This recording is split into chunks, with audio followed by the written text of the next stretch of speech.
Greetings, it's Makash Legana here.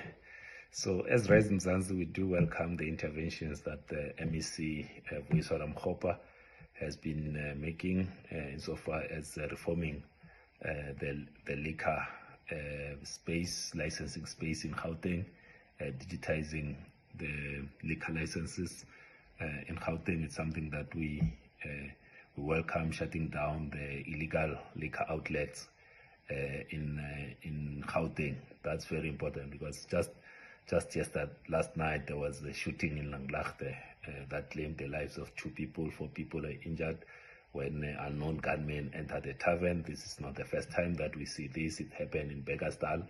It also happened in Sosville.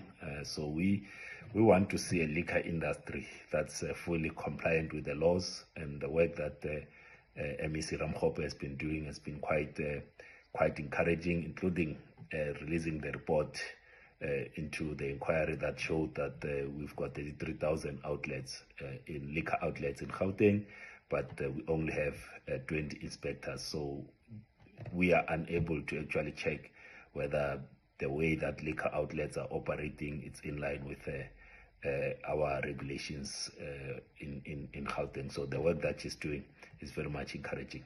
Thank you very much.